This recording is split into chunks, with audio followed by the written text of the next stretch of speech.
HR issues can kill you. One complaint against your company can turn your world upside down. And you spend way too much time dealing with HR when you should be spending your time on making a profit. You should talk to Bambi. With Bambi, get access to your own dedicated US-based HR manager starting at just $99 per month. They get to know you and your business while providing HR expertise and the personal touch you need and want. They're available by phone, email, and real-time chat, so onboarding and terminations run smoothly. Team members reach peak performance, and your business stays compliant with changing HR regulations.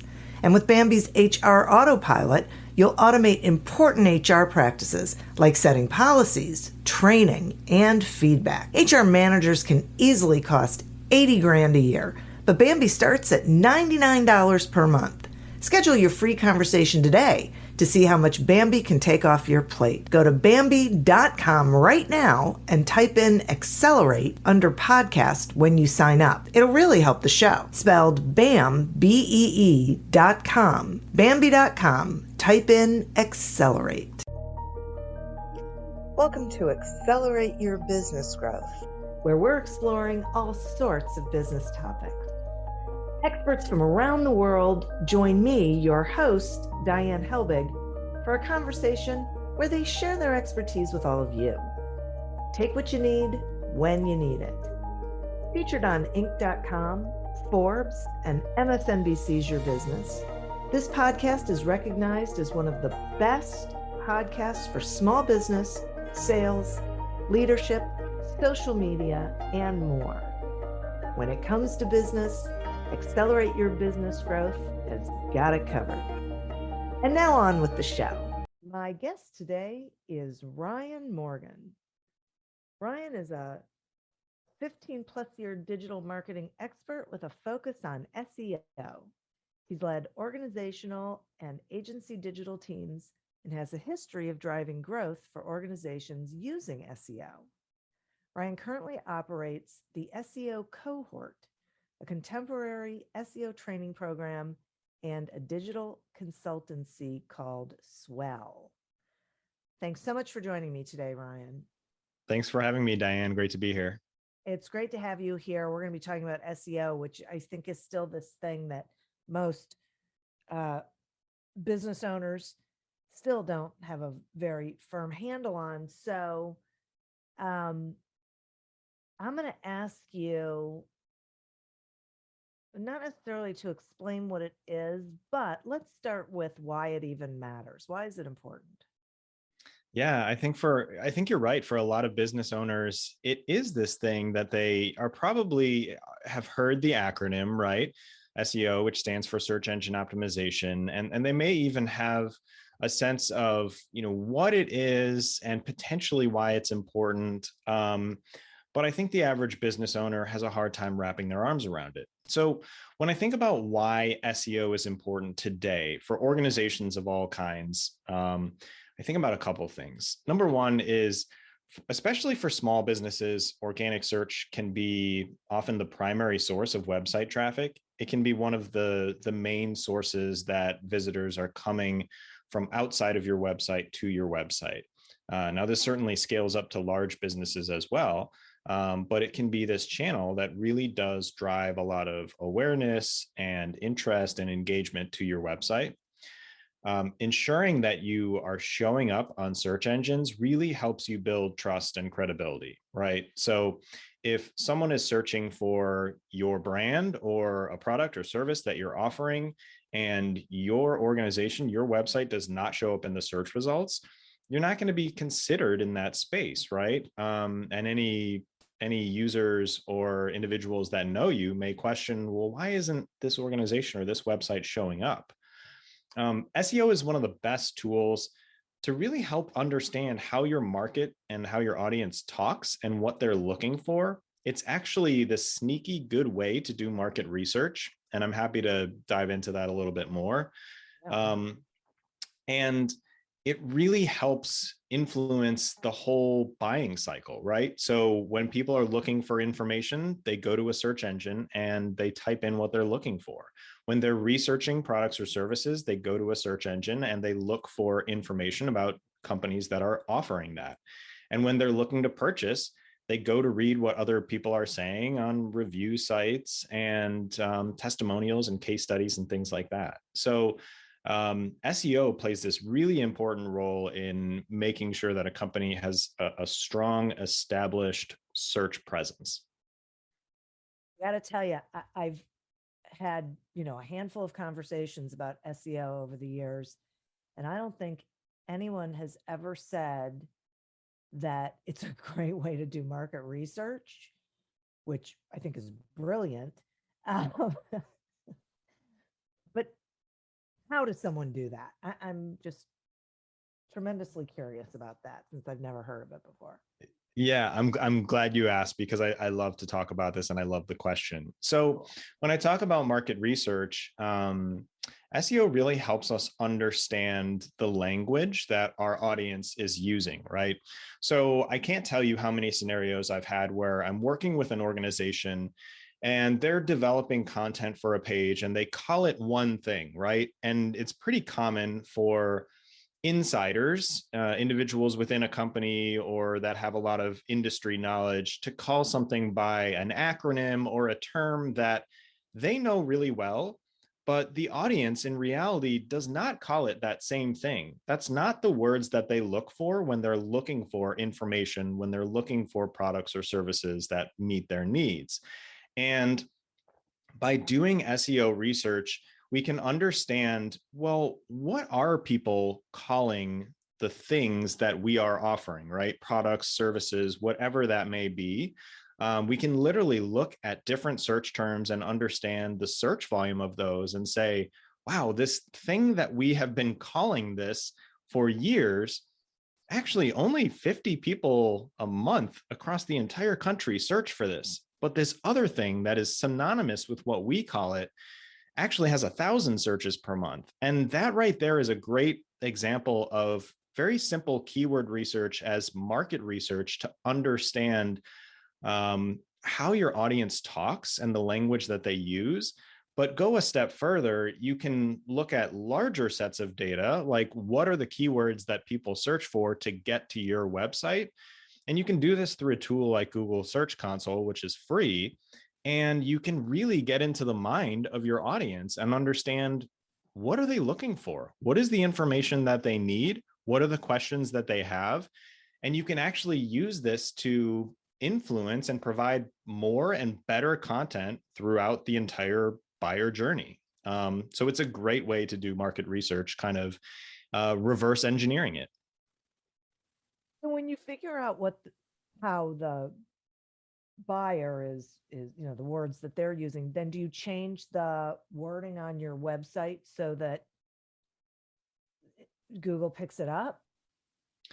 If it makes sense, right? If I'm talking to an organization and they've been calling something, one very specific acronym for years, and I find out that exact situation where that thing has only a little bit of search volume per month, but this other term that people are searching for has a lot more, and those are in fact synonymous, and working with that organization, I can get them to agree that, oh yes, those are synonymous, that we're saying the same thing.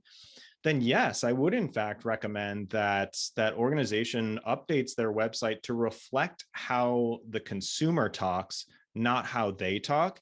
And that's going to have a really powerful impact on their search engine performance. I get it. Okay. Can you talk some about how SEO has changed over the past couple of years? Yes, absolutely. And it has changed a lot, in fact. And, I think when I think about the quote unquote old days of SEO, and you could say this is maybe 5 years ago, but certainly, what I find is a lot of business owners, their knowledge of SEO is typically outdated by about, anywhere from 3 to 10 years. Before today, what would work and what would happen is that we would identify keywords. It was all about keywords. We would identify keywords that we want a specific page to rank for. and we would add those keywords into the page, right? A lot of times organizations would do what's called keyword stuffing, which is really just artificially adding them into the site, even if it didn't make sense in the context of the content. They would add keywords to the page and it would actually perform well. The more relevant keywords you added to the page, the better it performed. And it didn't really matter if the content was good or if it really met the needs of the user. It just mattered that there was that match of keywords for what the user was looking for and what was on any given page. Fast forward to today, everything is completely different. Number one, the content has to be valuable. This is absolutely true today. Google and other search engines have evolved so much that they can clearly look past a page that is just artificially adding keywords to try and rank, and they can literally understand the context of the page. And they use signals from a user experience perspective to understand if users find value in this page. They look at things like, are people staying on that page once they go there from search results? And how long are they staying to read and digest the content? Are they going to more pages within the site? Or are they doing what I kind of affectionately call pogo sticking, which is pogo sticking right back to the search results because they didn't find what they were looking for. And in fact, they've come back to look for something different. So having content that really meets the needs of what the user is looking for is absolutely top priority today. And Google is unbelievably good at understanding this. We've seen over the past year that user experience has become incredibly important to SEO, in fact. Now, user experience in and of itself is important, right? We all want websites and web pages that perform well, and when we drive users to them, users have a good experience on them. But Google also wants to send people from their search results to sites and pages that have a positive user experience. And when I'm talking about user experience, I'm specifically talking about things like page speed.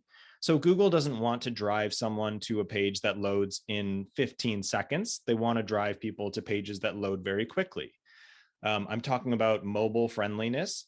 Google wants to make sure that if people are searching for things from a mobile device, that when they go to that page, it's going to be legible. They're not going to have to do a lot of pinching and zooming and things like that. And they want to make sure that experience is secure as well. So ensuring that websites are using SSL certificates, you can see that if a site has an HTTPS in front of it, it is secure. So all those signals from a user experience perspective actually impact SEO quite a bit these days.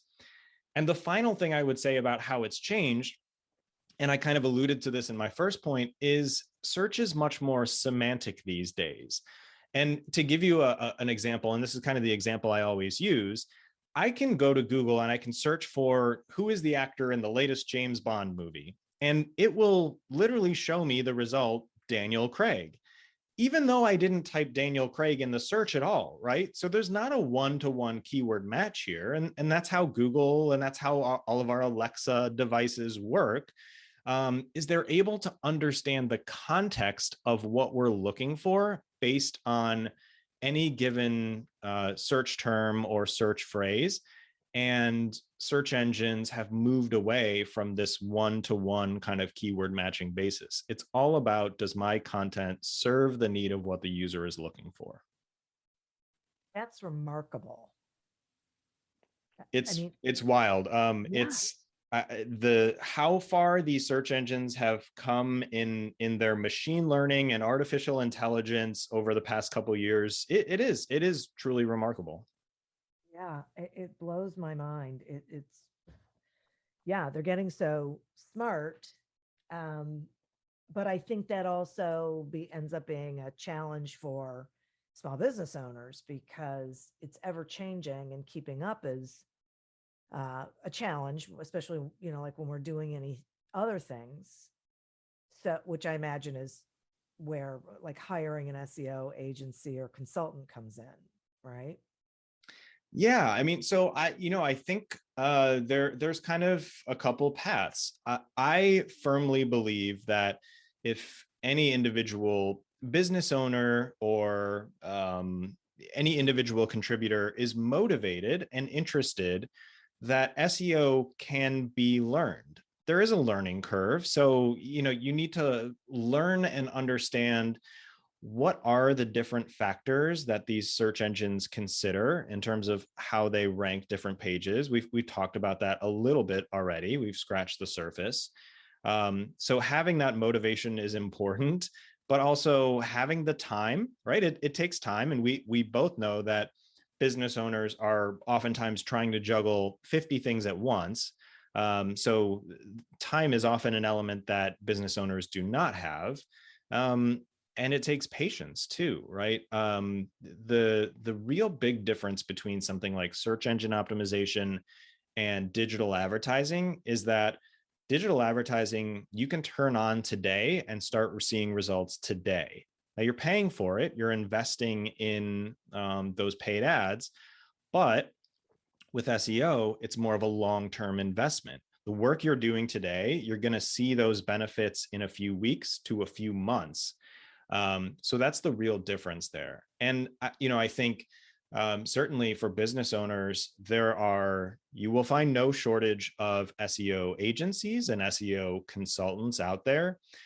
From my perspective, I think it might be worth sharing some of the things that I've seen in terms of how business owners can really evaluate how to find the right SEO agency or consultant, if that's okay with you to share. I think that would be great. That was going to be my next question. So please do.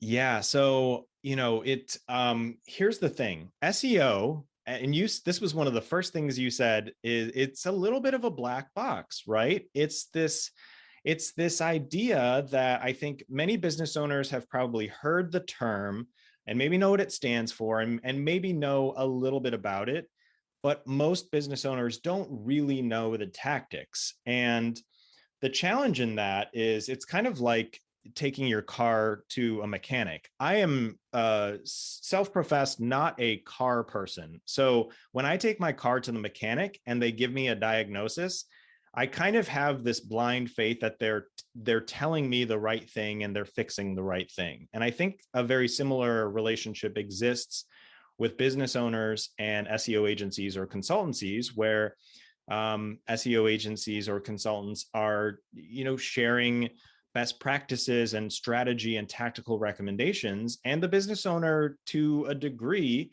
has to say, okay, I entrust you with what you're saying. But I think there are some ways to really do a good job of vetting an agency or a consultant before taking that leap.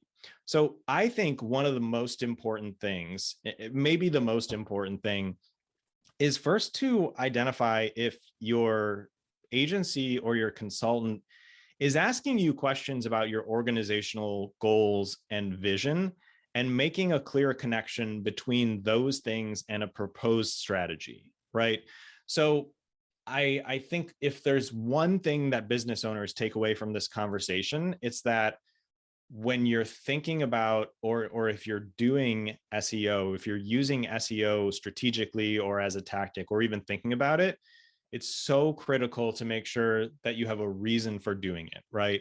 And some common organizational goals are, hey, we want to drive more awareness to some of our product or service pages on our site. We want to drive more traffic to either specific product or service pages or content, or other things that are on our site.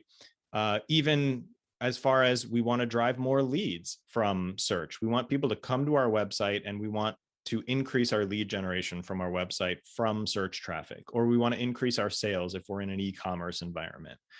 So having those goals and being able to establish them and articulate them, and have your agency or your consultant be able to talk to you about those and make clear connections between your goals and a proposed strategy, is so critical. If you're working with, or even having conversations with, an agency or a consultant that isn't asking you those questions, I think that's a really big red flag, right? That means that they're not necessarily trying to align with your organizational goals, but they're just trying to use whatever tactics they have or whatever tactics they know, probably to, have your website show up in rankings. But the challenge with that is that business owners don't pay SEO people to show up in rankings. They pay them for results, increased traffic, increased lead generation, increased sales. And that's why I think it's so critical to focus on that organizational goals and vision conversation when you're thinking about hiring an agency or a consultant. Wow, I could not agree with you more. I think so many of these organizations like talk around the subject, and they know that it's not something that's understood by business owners, so they talk in generalities. So Yep. I love this. And you said, so they will, just do SEO for page ranking, and that's it. So my question is, so that sounds to me like that's not all we want. That ranking is great, but we should be getting more out of our SEO. Is that fair? Yes, absolutely. And it's such a great question. And, this is where I think some of that limited knowledge that business owners have about SEO either comes to hurt them or comes to allow them to be taken advantage of by SEO agencies or consultants that, don't even can recognize that they don't need to provide more results than just showing up in the rankings. But let me walk you through why that's important. Yeah. Many business owners that I have worked with really do like seeing, they like the dopamine hit of seeing their website on the first page of results. And certainly that is it's a positive thing. But I want to play out a scenario for you where in scenario one, I have a client and I get 5 of their most important pages on page 1 for a specific set of keywords. And that's all I share with them. And client 1 is happy because, hey, my pages are showing up on page 1. Things are seemingly going really well. In scenario 2, let's skip over the rankings conversation. I'm not going to share with you where this client is in the rankings, but I tell you, hey, we've increased organic traffic to your site, meaning traffic from search engines. We've increased that by 50% over the last 6 months, meaning you're getting significantly more eyeballs, more visitors coming to pages that are important. And also, we have increased organic lead generation by 50%, meaning if you were getting 50 leads 6 months ago, you're now getting 75 leads per month. Those things are really meaningful organizational goals. They're really core to the organization. And if we go back to scenario 1, and I told you, hey, we're showing up in all the rankings, but we're not really having any impact on lead generation, right? Like you're showing up in the rankings, but you're not getting any real business results. That kind of illustrates why it's so important to have a partner that is able to not only have conversations with you around your goals and around your vision, but also be able to develop strategies and tactics that are meant to impact those, not just impact kind of more vanity metrics like, hey, yeah, we're showing up more in the rankings, but is that having a positive business impact or not? That's the ultimate question. This episode is brought to you by Shopify. That's the sound of switching your business to Shopify, the global commerce platform that supercharges your selling. Harness the best converting checkout and same intuitive features, trusted apps, and powerful analytics used by the world's leading brands. Stop leaving sales on the table. Discover why millions trust Shopify to build, grow, and run their business. Sign up today for your $1 per month trial period at shopify.com/tech23. This episode is brought to you by Klaviyo, the platform that powers smarter digital relationships. With Klaviyo, you can activate all your customer data in real time, connect seamlessly with your customers across all channels, guide your marketing strategy with AI-powered insights, recommendations, and automated assistance, deliver experiences that feel individually designed at scale, and grow your business faster. Power smarter digital relationships with Klaviyo. Learn more at klaviyo.com/Spotify. That's KLAVIYO.com/Spotify. Oh, this is fascinating to me. Because if I'm understanding this right, just because you show up, your site shows up on page one doesn't mean that's drawing anybody to you. Right. There's a lot of there's a lot of variables that could be going wrong. And let me share a couple with you. Okay. Number one, you could be showing up for the wrong keywords. You could be showing up for keywords that don't have what I call a strong intent behind them, meaning you're attracting people that are, seeing you in the results, maybe even clicking on your site and coming to read information, but they're not turning into visitors because the keyword that they're searching for doesn't have the search intent of someone that will ultimately come to you as a customer. I'll try and think of a real quick example of this. So this is probably not an industry that any of your listeners are in, but it's an easy to understand industry. So let's say that you run a vegetable supply store and you sell many things related to tomatoes, tomato seeds, tomato cages to grow tomatoes, soil. Everyone can kind of wrap their arms around that. And let's say that one of your pages was showing up for a more of an informational keyword around tomatoes. For example, how long does it take for tomatoes to grow? Now, if you think about the intent of that keyword, is that person looking for information or are they actually looking to buy supplies? I would say that they're looking for information, so they don't have strong purchase intent. However, if that same piece of content is also ranking for tomato plant seeds or tomato plant soil or tomato cages, and this is not really an area of my expertise, but I'm making my way up as I go. Those things to me all have stronger buying intent.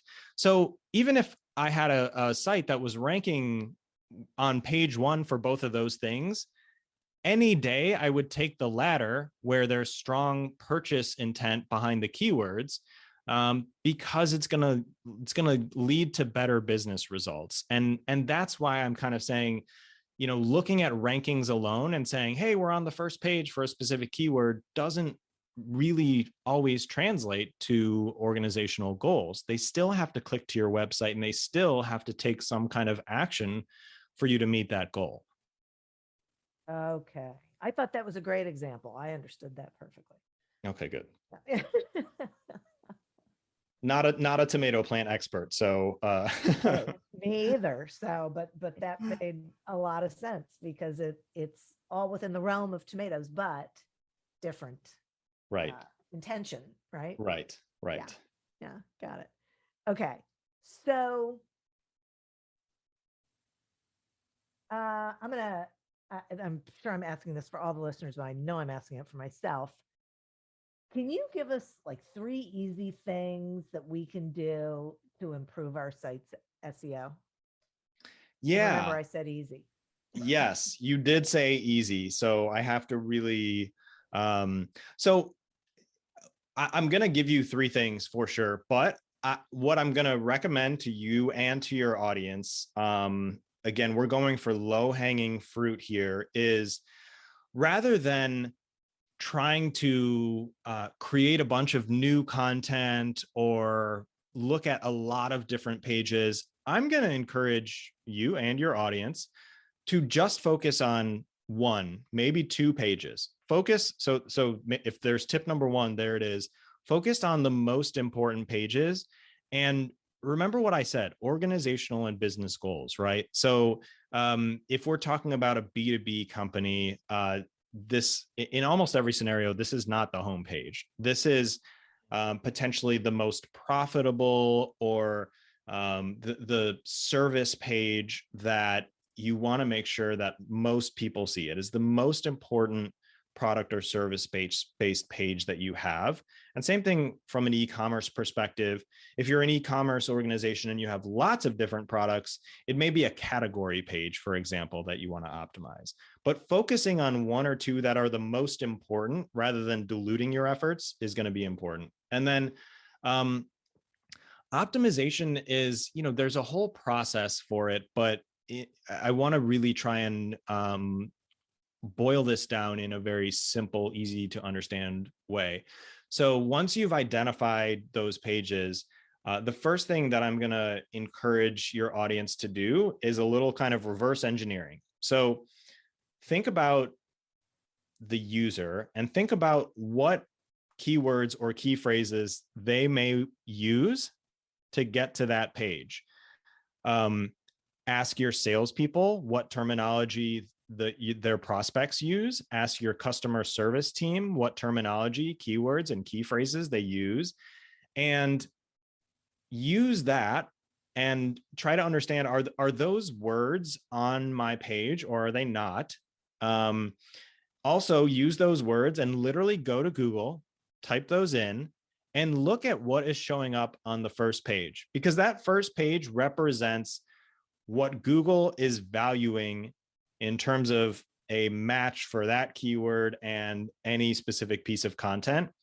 And I would encourage you, I know this is kind of a long step too, but I would encourage you to read through all that content and get a sense of what is the context of these pages and what's missing from my page that is included on these pages, and update your content to be much more reflective of what the audience is looking for.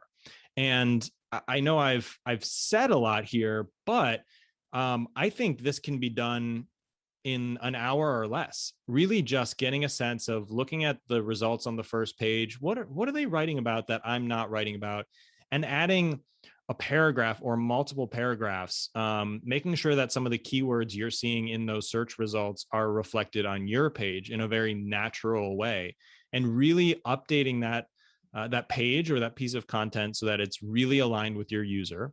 That would be tip number 2. Tip number 3 is just to run some user experience tests. Now, if you have issues with your site, they're going to be longer and they're not going to qualify for that quote unquote easy category. But number 1, look at and see if your site is secure. Really simple in your browser. Does it have HTTPS in front of it? If it doesn't, usually this can be solved very quickly. Contact your friendly web developer and take care of that. Number 2, go to the tool Google Mobile Friendly Test and test the mobile friendliness of your site. You'll likely walk away either with some validation that your site is in good shape, or some action items that you can implement. And the final thing is test your page speed. And I would use Google Page Speed Insights for that. All of these are free tools. And the assessment, the running of the tools is easy. Anyone can do it. If you find things that need to be changed, then that's where you cross over into the territory of needing either an SEO professional or a web developer. But at least this can give you a sense of, why is my page performing the way it is? If it's underperforming, you may have issues with user experience or content or something like that. Those are so great. Thank you. I took notes. I mean, really. I think I'm stretching the boundaries of easy and also of 3 tips, but hopefully there's some good things in there that your audience can use. That's okay. We're only going to do the things that end up being easy. So it's all good. Yeah. So, are there places where we can learn more about SEO that you would recommend? Yeah, there's some great resources out there. Some that I think are really written well for the average. I shouldn't say average, for the business professional, right? For that individual that doesn't want to get into the technical side of SEO. HubSpot has a great blog that talks about all things marketing, but you can filter down into SEO topics. I think they do a really good job. There's a gentleman named Neil Patel that is probably one of the thought leaders in the SEO space, and he talks in a very conversational manner, nothing extremely technical. So I think Neil Patel does a good job. There's a site called Backlinko. It's all one word, backlink, and then an O at the end. This site has really robust guides on every aspect of SEO. So if you're one of those business owners or business professionals that is like, I want to really kind of get into the nitty gritty a little bit more, Backlinko is a great resource. And then, I'll share, and I hope this isn't a blatantly selfless plug, but there are plenty of great training programs out there, one of which I started in the fall of last year, which is the SEO cohort, which is a training program that teaches individuals in 5 weeks or less how to become have that expertise in SEO. And we touch on all of the things that are current and relevant and meaningful. So those are a lot of great resources that I've encountered in my time that I've shared with others.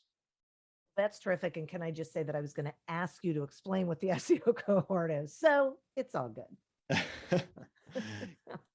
Because it sounds like it would be a great alternative for people. So yeah, to be very candid, there's a lot of really great resources out there. And if you're interested in, being one of those people that's not necessarily going to work with a consultancy or an agency, but you say, I am at the point where I need to know more about this, and I want to be able to do some of this myself. I want to feel empowered to be able to take some of this on myself. The SEO cohort is a training program that will walk individuals through how to do that on their own without the help of a consultancy or agency. Certainly not for everyone, but if you're interested in that journey, I would definitely encourage you to check it out.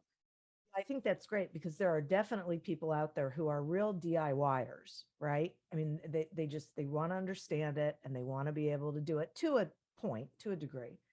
And then there's the people who, they just want to stay out of it, but they want to be able to hire a consultancy or an agency that's actually going to help them. So that's why this information is really so incredibly valuable for people. It cuts through all that noise.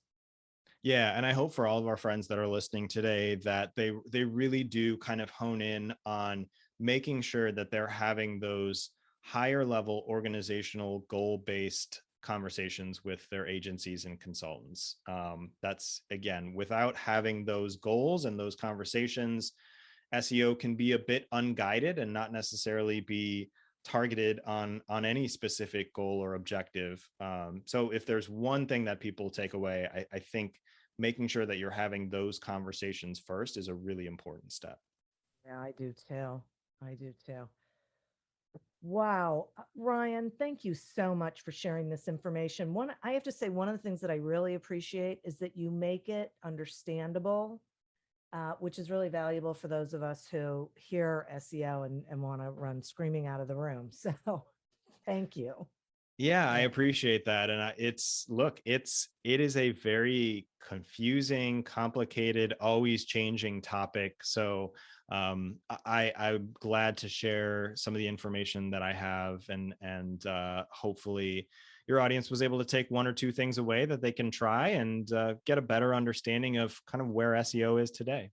Yeah, for sure. I mean, there's no doubt about it. And you gave them some really actionable things that they can do. So I really appreciate it. Will you share with them, how they can find you, Swell, the training and everything? Yeah, absolutely. So if you are one of those individuals who is not a DIYer and you are looking for an SEO consultant, I run my own digital marketing consultancy called Swell Digital. You can find it at swelldgtl.com, or you can search for Swell Digital. And for those of you who are DIYers like myself, and you're interested in learning more in-depth information and knowledge around SEO, you can go to theseocohort.com and sign up for the waiting list for our next cohort. And again, that's a 5-week training program that really empowers individuals to be able to strategize and take control of tactical SEO themselves. Fabulous. Well, as I said, thank you so much for spending this time with us. And listeners, thank you. You are who we're doing this for. Thank you for tuning in to this episode of Accelerate Your Business Growth, a production of Evergreen Podcasts. Discover more episodes of this podcast and explore others at evergreenpodcast.com. As always, continue to prosper and be curious. And if you're looking to get your sales strategy headed in the right direction, pick up a copy of Succeed Without Selling on Amazon or wherever books are sold. Until we meet again on another episode of Accelerate Your Business Growth, goodbye and good day. Hey podcast listeners, my name is Paul O'Connor and I'm the host of the Rust Belt Rundown, a show that highlights valuable insights from manufacturing executives and business leaders in Northeast Ohio and beyond. We convene these leaders for candid discussions about business, regional happenings, industry trends, entrepreneurship, and more. With a wide range of guests and topics, there is something for everyone. Listen to Rust Belt Rundown for free on Spotify, Apple, or your favorite podcast app.